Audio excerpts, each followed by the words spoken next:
Section 15.2, Pi System Management Tasks. So these are the tasks we think a Pi System Manager should do on a regular basis, and also the tasks they would do on the very first day after he installs the system. Let's go through the list. First of all, on the day you first install the system, this is day 1, at that point you would create any new Pi archives that are required. Okay, we only install 3 by default, so you would create more at that point, or set this up for automatic archive creation as we described earlier. You would adjust the system security. At this point you would set up all the trusts, the users, the database security, etc. Okay. Validate the hardware sizing. Just make sure that you're getting the performance you need. Pi is going to typically be using less than 30% of the CPU, and that's actually a very nice margin for when you do have some kind of a problem that requires queuing or buffering. See, that's where you'll see the CPU usage go up tremendously. So when I say less than 30%, it's usually a lot less than 30%. Okay. Make sure you change the Pi admin password. That's probably a big mistake that most people just forget about. So do that. Configure and test your backup procedure. People will tell you it's not really a backup procedure unless you've tested it. Create any ping and performance monitor tags. Ping your network, ping your interface node, set up performance counters. Disable the virus scanning on the pi/dat directory and in your archive directory, wherever you're keeping your archives, which defaults to pi/dat. Now again, we suggest you do this because sometimes the archives, as we are writing to them in binary format, we happen to write a sequence of characters that the virus scan may give a false positive as some kind of a virus. We've actually seen that happen, and that's of course because the system is writing constantly, and it's just the odds are you're going to run into something. So we suggest you disable Pi from that virus scanning. And then also we will qualify this recommendation to say you probably will want to disable the NTFS file compression on the Pi directory. File compression does end up saving a little bit of space because see, we're already compressing fairly well as it is with our binary files.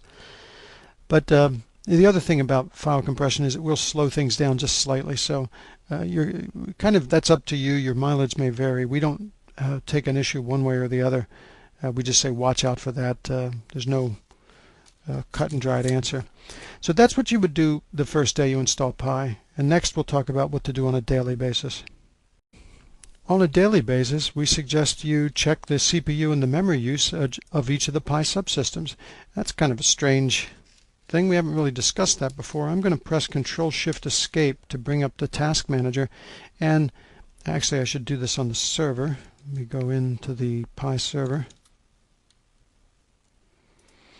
And what I'd like to do here is bring up the Task Manager. I'll just bring it up like this.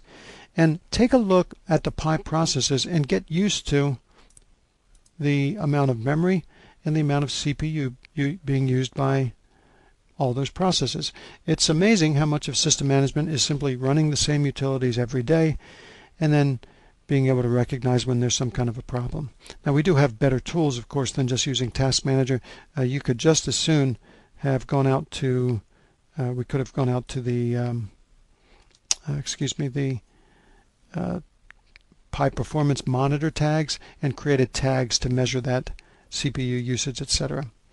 So we suggest you do that. We suggest you check your daily backup, make sure that worked. Check your ping tags and performance monitor tags if you've created them, see if they're working, and check your system log files. It's a big log file, but do a search for words like cannot, fatal, error, things like that. So here's our message log. Again, you can search for, let's search here for the word fatal. If we see things like that, that's probably something worth taking a look at. Well, that one was actually non-fatal. So look in the message log, use the search tools. Okay.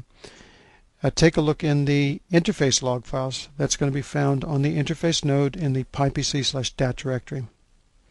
Now if you need to, create or edit any tags and any users you need, and then finally use the stale and the bad tags to see if you've got any tags that are a problem.